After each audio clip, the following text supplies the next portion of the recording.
نحمده ونصلي على رسوله الکریم اما بعد۔ بدر کے قیدیوں میں رسول اللہ صلی اللہ علیہ وسلم کے داماد ابو العاص بن الربیع اور آپ کے چچا عباس بن عبد المطلب بھی تھے۔ آپ صلی اللہ علیہ وسلم نے صحابہ سے اجازت لے کر ابو العاص کو فدیہ لیے بغیر چھوڑ دیا اور ان سے فرمایا کہ تم مکہ معظمہ پہنچ کر زینب کو بھیج دینا۔ زینب حضرت صلی اللہ علیہ وسلم کی سب سے بڑی بیٹی تھیں۔ آپ صلی اللہ علیہ وسلم نے جب ہجرت فرمائی تھی تو وہ وہیں رہ گئی تھی، اس لیے ان سے فرمایا کہ زینب کو بھیج دینا۔ انہوں نے وعدہ پورا کیا اور حضرت زینب رضی اللہ تعالی عنہا کو بھیج دیا، پھر بعد میں خود بھی اسلام قبول کر لیا۔ الاصابہ میں حافظ ابن حجر نے اسی طرح ذکر فرمایا ہے۔ حضرت عباس مشرکین کے لشکر میں آئے تھے اور 20 اوقیہ سونا لے کر چلے تھے تاکہ اپنے ساتھیوں کو کھلاتے پلاتے رہیں۔ ایک اوقیہ 40 درہم کا ہوتا تھا۔ اب ان کے پاس 20 اوقیے رہ گئے تھے۔ وہ 20 اوقیے صحابہ نے ان سے مقام بدر میں لے لیے تھے۔ جب قید کر کے لائے گئے اور ان سے سوال ہوا کہ فدیہ دو، تو انہوں نے کہا کہ وہ جو 20 اوقیے لے لیے ہیں انہی کو میری جان کے فدیے میں لگا لیں۔ حضرت صلی اللہ علیہ وسلم نے فرمایا کہ جو چیز تم ہمارے مقابلے میں خرچ کرنے کے لیے لے کر آئے تھے وہ تمہارے حساب میں نہیں لگ سکتی۔ تو حضرت عباس نے یوں بھی کہا کہ یا رسول اللہ میں تو مسلمان تھا۔ آپ نے فرمایا اگر تم مسلمان تھے تو اللہ تعالیٰ کو اس کا علم ہے، اگر تم سچے ہو تو اللہ تعالیٰ اس کا بدلہ دے دے گا۔ ہمارے نزدیک بظاہر تم مقابلہ کرنے کے لیے جنگ میں شریک ہوئے تھے، لہٰذا اپنی جان کا بھی فدیہ دو اور اپنے دونوں بھتیجوں نوفل بن حارث اور عقیل بن ابی طالب اور اپنے حلیف عتبہ بن عمر کا بھی فدیہ دو۔ عباس نے کہا کہ اے محمد تم مجھے اس حال میں چھوڑنا چاہتے ہو کہ زندگی بھر قریش سے بھیک مانگا کروں؟ میرے پاس اتنا مال نہیں ہے کہ اس قدر فدیہ دے سکوں۔ آپ نے فرمایا وہ مال کہاں ہے جو تم نے اور تمہاری بیوی ام الفضل نے مل کر دفن کیا ہے؟ تم نے اپنی بیوی سے کہا تھا کہ اگر میں اس سفر میں مقتول ہو گیا تو یہ مال میرے بیٹوں عبداللہ، عبید اللہ، فضل اور قسم کے کام آئے گا۔ عباس نے کہا اللہ کی قسم یا رسول اللہ اس بات کا علم میرے اور ام الفضل کے علاوہ اور کسی کو نہیں ہے، آپ کو کس نے بتایا؟ آپ صلی اللہ علیہ وسلم نے فرمایا مجھے میرے رب تعالی شانہ نے بتایا ہے۔ اس پر عباس کہنے لگے کہ میں گواہی دیتا ہوں کہ آپ سچے ہیں، اور وہ بات پھر دہرائی کہ وہ جو 20 اوقیہ میدان جنگ میں مجھ سے لے لیا گیا ہے وہ میرے فدیے کے حساب میں لگا لیا جائے۔ آپ نے فرمایا نہیں، وہ حساب میں نہیں لگ سکتا، وہ تو اللہ تعالیٰ نے ہمیں بطور مال غنیمت کے عطا فرمایا۔ تو خیر عباس نے اپنا فدیہ بھی دیا اور اپنے دونوں بھتیجوں کا بھی اور اپنے حلیف کا بھی۔ معالم التنزیل صفحہ نمبر 236 جلد 2 اور تفسیر ابن کثیر تاریخ ابن کثیر میں جلد 2 صفحہ نمبر 327 میں اسی طرح لکھا ہے۔ حضرت عباس نے اپنا اسلام تو فدیے کے دن ہی ظاہر کر دیا تھا، لیکن اس وقت مکہ معظمہ گئے، پھر مکہ معظمہ فتح ہونے سے کچھ پہلے ہجرت کر کے مدینہ منورہ تشریف لے آئے تھے۔ معالم التنزیل میں لکھا ہے کہ ہر قیدی کا فدیہ 40 اوقیہ تھا اور ہر اوقیہ 40 درہم کا ہوتا ہے۔ اس طرح سے ہر قیدی کا فدیہ 1600 درہم ہوا۔ روح المعانی میں لکھا ہے کہ ہر ایک قیدی کا فدیہ 100 اوقیہ تھا، اور اس کے علاوہ اور بھی بہت سارے اقوال ہیں۔ چونکہ صحابہ کرام میں مشورے سے یہ طے ہو گیا تھا کہ فدیہ لے کر چھوڑ دیا جائے اور جو مال ان سے لے لیا گیا ہے اس میں صحابہ کا بھی حصہ ہوگا۔ اس لیے رسول اللہ صلی اللہ علیہ وسلم نے اس میں اپنے پرائے کی کوئی رعایت نہیں فرمائی۔ اپنے چچا عباس سے بھی فدیہ لیا، اپنے 2 چچا زاد بھائیوں کا فدیہ بھی چچا سے وصول فرمایا۔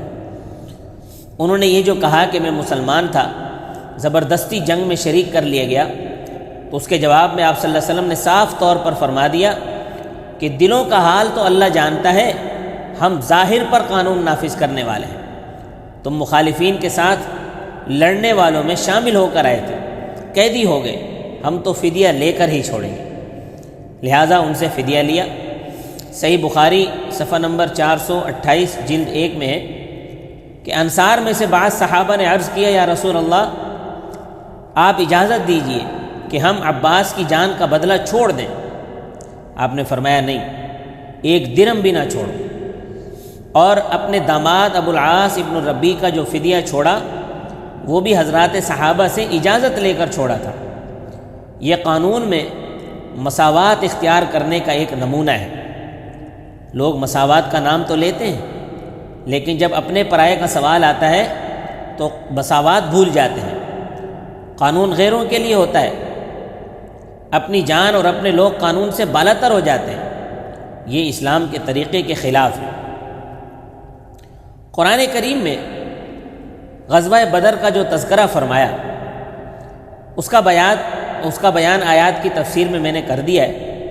البتہ بدر کے قیدیوں کے بارے میں جو کچھ معاملہ کیا گیا اس کا ذکر باقی ہے، وہ 2 رکوع کے بعد آ رہا ہے انشاءاللہ تعالی۔ بعض چیزیں جو رہ گئیں جن کا حدیث اور سیرت کی کتابوں میں ذکر ہے ان کا تذکرہ کر دیتا ہوں۔ نمبر 1، 17 رمضان سن 2 ہجری میں غزوہ بدر ہوا۔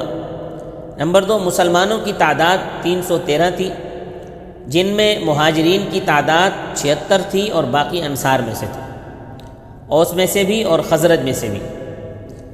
حضرت ابن عباس رضی اللہ تعالیٰ عنہما سے البدایہ والنہایہ میں اسی طرح نقل کیا ہے۔ نمبر 3، قریش مکہ جو بدر میں پہنچے تھے ان کی تعداد 900 سے لے کر 1000 تک کے درمیان تھی۔ ایک قول یہ ہے کہ 950 آدمی تھے، بعض حضرات نے فرمایا کہ 1000 سے بھی زیادہ تھے۔ نمبر 4، جنگ شروع ہونے سے پہلے رسول اللہ صلی اللہ علیہ وسلم نے بتا دیا تھا کہ مشرکین میں سے فلاں فلاں شخص یہاں قتل ہو کر گرے گا، اور پھر ایسا ہی ہوا۔ نمبر 5، اس موقع پر 70 مشرکین مقتول ہوئے، 70 افراد قید کر لیے گئے جن کی مشکیں باندھ کر مدینہ منورہ لے جایا گیا۔ نمبر 6، مقتول ہونے والوں میں ابو جہل بھی تھا جو مشرکین مکہ کو آمادہ کر کے لایا تھا، جس نے فخر کرتے ہوئے بڑی بڑی باتیں کہی تھی، اسے انصار کے 2 لڑکوں نے قتل کر دیا۔ تھوڑی سی رمق باقی رہ گئی تھی، وہ حضرت ابن مسعود کے سر کاٹ دینے سے ختم ہو گئی۔ اس کا کٹا ہوا سر لے کر حضرت ابن مسعود رسول اللہ صلی اللہ علیہ وسلم کی خدمت میں حاضر ہوئے۔ آپ صلی اللہ علیہ وسلم نے الحمدللہ فرمایا۔ انہی مقتولین میں امیہ بن خلف بھی تھا۔ یہ وہی شخص تھا جو حضرت بلال کو اسلام قبول کرنے پر مارا پیٹا کرتا تھا۔ حضرت بلال رضی اللہ تعالیٰ عنہ نے اس موقع پر انصار کو آواز دی اور کہا کہ یہ کفر کا سرغنہ بچ کر نہ نکل جائے، چنانچہ حضرات انصار نے اس کو گھیر لیا اور قتل کر دیا۔ نمبر 7، جو مشرکین بدر میں قتل ہوئے تھے ان کی نعشوں کو وہیں ایک کنویں میں ڈال دیا گیا، البتہ امیہ بن خلف کی لاش پھول گئی تھی۔ جب اسے زرہ سے نکالنے لگے تو اس کے گوشت کے ٹکڑے ہو گئے، لہٰذا اسے وہیں چھوڑ دیا گیا اور اوپر سے مٹی اور پتھر ڈال دیے گئے۔ نمبر 8، جب ان لوگوں کو کنویں میں ڈال دیا تو رسول اللہ صلی اللہ علیہ وسلم ان کے پاس تشریف لے گئے اور ایک ایک کا نام لے کر فرمایا کہ تمہیں اس بات کی خوشی نہ ہوتی کہ اللہ اور اس کے رسول کی اطاعت کر لیتے؟ ہم نے تو اسے حق پایا جو ہمارے رب نے ہم سے وعدہ فرمایا تھا، کیا تم نے بھی وہ وعدہ حق پا لیا جو تمہارے رب نے تم سے کیا تھا؟ حضرت عمر رضی اللہ تعالیٰ عنہ نے عرض کیا، یا رسول اللہ، آپ ایسے اجسام سے کلام فرما رہے ہیں جن میں روح نہیں ہے۔ آپ نے فرمایا، قسم ہے اس ذات کی جس کے قبضے میں میری جان ہے، جو بات میں کہہ رہا ہوں ان سے بڑھ کر تم سے زیادہ سننے والے نہیں ہو۔ تم ان سے بڑھ کر زیادہ سننے والے نہیں ہو، یعنی جیسے تم سن رہے ہو ویسے ہی وہ بھی سن رہے ہیں۔ حضرت قتادہ تابعی نے فرمایا کہ اللہ نے ان کو زندہ فرما دیا تھا تاکہ وہ آپ کی بات کو سن لیں، آپ ان کو اپنی بات سنائیں اور ان کو حسرت اور ندامت ہو۔ غزوہ بدر کا واقعہ یہاں ختم ہوتا ہے۔ یہ اسلام کی اتنی بڑی عظیم جنگ تھی جس میں اللہ تبارک و تعالیٰ کی مدد بھی بالکل واضح طور پر صحابہ کرام نے دیکھی، اور اسلام کا بول بالا ہوا، کفر کا منہ کالا ہوا۔ آگے یہود کا تعارف، حق قبول کرنے والوں کی تعریف، نصارہ کا حال اور منافقین کی جو شرارتیں، ان کے بارے میں انشاءاللہ اگلی مجالس میں اب تذکرہ شروع ہوگا، کیونکہ اب مدنی زندگی شروع ہو رہی ہے، تو مدنی زندگی کا ہی انشاءاللہ تذکرہ ہوگا۔ اللہ تبارک و تعالی مجھے اور آپ کو حضور اکرم صلی اللہ علیہ وسلم کی سیرت کو اپنانے کی، اس پر عمل کی توفیق عطا فرمائے۔ وما علینا الا البلاغ المبین۔